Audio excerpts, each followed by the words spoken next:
ஆஸ்திரேலியால வந்து Sydney opera house வந்து 1973 வந்து கட்டி முடிக்கப்பட்டது. நியூ சவுத் வேல்ஸ் அரசின் பயன்பாட்டுக்காக கட்டப்பட்ட இந்த கட்டடம் வந்து என்னன்னா, இதன் வடிவமைப்புக்காக உலகமே வியந்து பார்க்குது.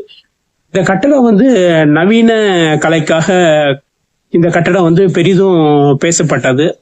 டென்மார்க்கை சேர்ந்த கட்டிட கலைஞர் வந்து ஜோன் ஹட்சன் என்பவர் வந்து இதை வந்து வடிவமைச்சாரு. பின்னாடி வந்து இவர் வந்து என்னன்னா கொஞ்சம் லேட்டா கட்டுறதுனால பிரச்சனை ஆச்சுனால இது வந்து பின்னாடி இன்னொரு ஆளும் சேர்ந்து வந்து பண்ணியிருந்தாங்க இந்த கட்டட கலையை. ஏன்னா சொன்ன டேட்டு கரெக்டா முடிக்கவில்லை, பட்ஜெட்டும் வந்து ஏறி போச்சு. ஜோன் ஹட்சன் என்பவர் வந்து கோபன்ஹேசன் நகர்ல வந்து 1918 பிறந்தாரு. இவங்க அப்பா வந்து கடல்சார் கட்டட கலைஞர். இரண்டாம் உலக போருக்கு பிறகு வந்து ஜோன் வந்து பாத்தீங்கன்னா ஐரோப்பிய நாடுகளுக்கு வந்து சுற்றுப்பயணம் மேற்கொள்றாரு. அப்படியே அமெரிக்காவுக்கும் போறாரு. 1950 வந்து சொந்தமா வந்து ஒரு நிறுவனத்தை தொடங்குறாரு. அவருடைய சொந்த ஊர்ல, அதாவது கோபன்ஹேகன்ற ஊர்ல வந்து ஒரு நிறுவனத்தை தொடங்குறாரு. ஒரு ஸ்டேஜ்ல வந்து கட்டட வடிவமைப்பு வந்து பல விஷயம் வேணும்னு சொல்லி அவர் வந்து நாடா வந்து ஊர் பயணம் போறாரு. ஸோ அப்படி அவர் போனது இந்தியா, ஜப்பான், சீனா போன்ற நாடுகளுக்குள்ள அந்த கட்டட வடிவமைப்பு அறியறதுக்காகவும் அவர் வந்து ஊர் டிராவல் பயணம் பண்றாரு. பாத்தீங்கன்னா மெக்சிகோக்கு போறப்ப வந்து அங்க வந்து இந்த மாயன் இனத்தவருடைய கட்டடக்கலையை பாக்குறாரு. பெரிய ஈர்ப்பாயிருச்சு. சரி, ஏன்னா அந்த கட்டடக்கலை வந்து வித்தியாசமா இருந்துச்சு, அவருக்கு ரொம்ப பிடிச்சு போச்சு. பின்புலத்தை வச்சுதான் வந்து இவர் வந்து பல கட்டடங்களை வந்து வடிவமைச்சாரு. 1957 எதிர்பாராதமா வந்து சிட்னி அங்க வந்து இப்ப ஒரு கட்டட இதுக்கு வந்து வடிவமைக்கிறதுக்காக வந்து ஒரு போட்டி நடத்துறாங்க. சோ அந்த போட்டியில வந்து பாத்தீங்கன்னா 233 வடிவமைப்பு போட்டி வந்து சமர்க்க வைக்கப்படுறாங்க. இவர் வந்து என்னன்னா, இவரும் வந்து ஒரு வடிவமைப்பு பண்ணி பண்றாரு. இவருடைய இது செலக்ட் ஆகுது. கிட்டத்தட்ட வந்து இவர் செலக்ட் ஆனதுக்கு இதுக்கு வந்து $5000 வந்து பரிசாவும் இவர் பெறாரு. 2007 இந்த கட்டடத்தை வந்து யுனெஸ்கோ வந்து பாரம்பரிய சின்னமா வந்து அங்கீகரிச்சிச்சு. சிட்னி ஓபராஸ் கட்டுவதற்கு ஆரம்பத்துல மதிப்பு வந்து $7 மில்லியன் தான். ஆனா இறுதியில முடிகிறப்ப வந்து $102 மில்லியன் ஆச்சு. இந்த கட்டுமானம் வந்து கட்டுறதுக்கு வந்து பாத்தீங்கன்னா 4 வருஷம் சொல்லியிருந்தாங்க. ஒரு ஸ்டேஜ்ல வந்து அது வந்து 14 வருஷமா மாறி போச்சு. கிட்டத்தட்ட 10,000க்கு மேற்பட்ட தொழிலாளர்கள் வந்து இதுல வந்து பங்கெடுத்தாங்க.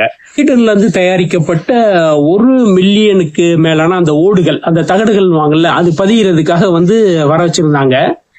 அதை வந்து பதிய வச்சாங்க. இந்த சிட்னி ஓபரா ஹவுஸ் வந்து 2ஆம் ராணி எலிசபெத் வந்து 1973 வந்து 1973 அக்டோபர் 20 வந்து தொடங்கி வச்சாங்க. அர்னால்டு சுவாசனேகர், அதாவது நடிகர் அர்னால்டு வந்து என்னன்னா, அவருடைய லாஸ்ட் ஒலிம்பியாட் பதக்க போட்டி வந்து இங்கதான் நடந்துச்சு. ஒவ்வொரு ஆண்டு வந்து 10.9 மில்லியன் மக்கள் வந்து இதை வந்து பார்வையிட வர்றாங்க. அங்கீகாரம் பாத்தீங்கன்னா, யுனெஸ்கோ வந்து உலக பாரம்பரிய அங்கீகாரம் வந்து 1998 வந்து கொடுத்துச்சு. ஆஸ்திரேலிய அரசு தேசிய பாரம்பரிய பட்டியல்ல வந்து 2003 இதை கொண்டு வந்துச்சு. 2000 வந்து நியூ சவுத் வேல்ஸ் பாரம்பரிய பதிவேடுல வந்து இது வந்து பாரம்பரிய சின்னமா வந்து அங்கீகரிக்கப்பட்டுச்சு. இங்க வந்து பாத்தீங்கன்னா ஆண்டுதேரும் வந்து பாத்தீங்கன்னா 1500க்கும் குறைவான கச்சேரிகள் வந்து நடந்துகிட்டு இருக்கும். இப்ப இத வச்சுதான் ஒவ்வொரு காலகட்டத்திலையும் அந்தந்த ஏரியால வந்து பெரிய பெரிய நகரங்கள்ல ஒரு கவர்மெண்ட் கட்டிடம் வந்து கட்டினாங்க. இப்ப வந்து சென்னையில பாத்தீங்கன்னா சென்னை ட்ரேட் சென்டர். சோ அது ஒரு மீடியமானது. அங்க வந்து கண்காட்சி நடக்கும், எல்லாமே நடக்கும். படம் நடக்கும், நாடகம் நடக்கும், பிளஸ் வந்து பொருட்காட்சிகள் மாதிரி சில விஷயங்கள் கூட நடக்கும். ஸோ அந்த பட்ஜெட்டுக்கு ஏத்தாப்புல. ஸோ இது வந்து என்னன்னா, இது ஒரு கேட்டகரி. இது வந்து அங்க வந்து பாத்தீங்கன்னா உங்களுக்கு வந்து தியேட்டர் இருக்கு, கண்காட்சி நடத்தலாம், திருமண மண்டபமும் பண்ணலாம். ஸோ இப்படி வெரைட்டியா அங்க வந்து இருக்கு.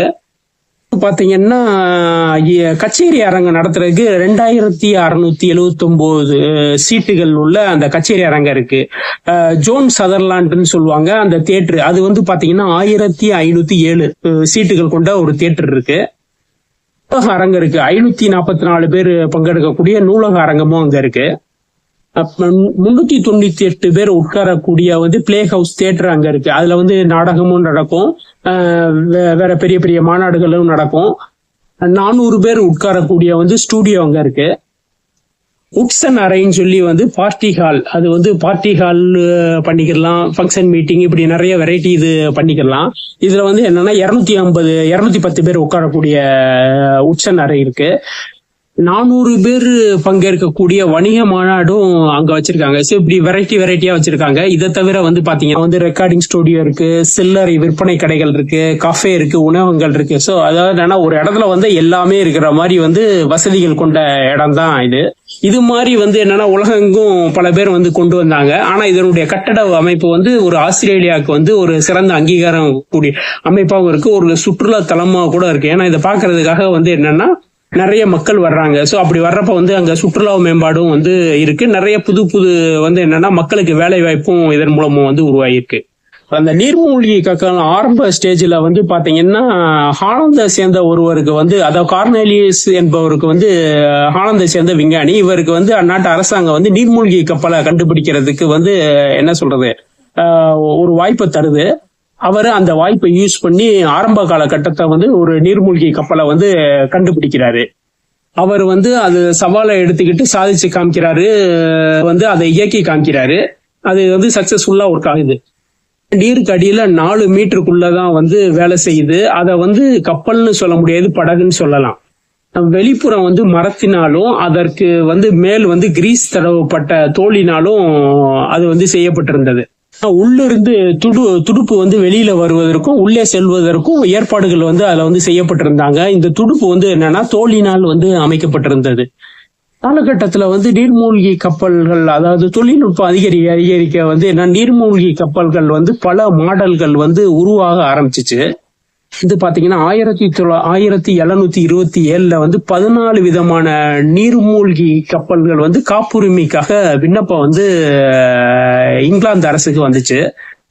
டேவிட் புஷ்னல் சொல்லி ஒருத்தர் பண்ண நீர்மூழ்கி கப்பல் தான் வந்து முதல்ல வந்து பயன்பாட்டுக்கு வந்த கப்பல். அமெரிக்க புரட்சியின் போது வந்து அமெரிக்க ராணுவத்தால் வந்து பயன்படுத்தப்பட்டதுதான் இந்த நீர்மூழ்கி கப்பல். இந்த கப்பலின் பெயர் வந்து ஆமை. நியூயார்க் துறைமுகத்துல இருந்து பயன்படுத்தப்பட்ட இந்த நீர்மூழ்கி கப்பல் வந்து கீழ்ப்பகுதியில வந்து பாத்தீங்கன்னா வெடிமருந்து நிரப்பிக்கிட்டு போய் எதிர்த்தரப்பு பார்ட்டியை வந்து தாக்கும். அப்படிப்பட்ட கப்பல் தான் வந்து உருவாக்கியிருந்தாங்க. அப்ப வந்து என்னன்னா பெரும்பாலான நீர்மூழ்கி கப்பல் வந்து ஒரு உருளை வடிவமா தான் இருக்கும். அந்த உருளை வடிவமா இருக்கிறப்ப வந்து என்னன்னா அதுல இருந்து மேல வந்து என்ன நடக்குதுன்னு பாக்குறதுக்கு வந்து அந்த டெலஸ்கோப் கருவி வந்து பொருத்திருந்தாங்க. டெலஸ்கோப்னு சொல்ல முடியாது, பெரிஸ்கோப்னு சொல்லுவாங்க. கப்பல் வந்து பாத்தீங்கன்னா இது பல பயன்பாட்டுக்கு யூஸ் ஆச்சு. அதாவது எதிரி நாட்டு கடற்படை வந்து எதிர்கொள்றதுக்கு வந்து நீர்மூழ்கி கப்பல் வந்து மிகவும் வசதியா இருந்துச்சுன்னு தான் சொல்லணும். கடலுக்கு கீழே நடத்த வேண்டிய ஆராய்ச்சிக்கு வந்து இந்த நீர்மூழ்கி கப்பல் வந்து மிகப்பெரிய யூஸா இருந்துச்சு. கடல் மட்டத்துல இருந்து 5 அல்லது 6 அடிக்கு தான் வந்து ஒரு கொந்தளிப்பு இருக்கும். அதுக்கடுத்து பாத்தீங்கன்னா கொஞ்சம் அமைதியா இருக்கும், துல்லியமாவும் இருக்கும்.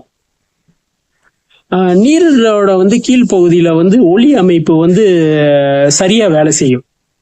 இப்ப இந்த ஆரம்ப காலகட்ட நீர்மூழ்கி கப்பலை வச்சு பாத்தீங்கன்னா நிறைய ஆங்கில படங்கள் வந்து உருவாச்சு. அதாவது நீரோட கீழ்ப்பகுதியில வந்து ஒளி அலைகள் வந்து ஈஸியா வேலை செய்யும். அப்ப வந்து நீங்க பேசுறது ஈஸியா மத்தவங்களுக்கு கேட்கும். அந்த அளவுக்கு வந்து துல்லியம் இருக்கும். ஏன்னா 5 இருந்து 6 அடிக்கு கீழே.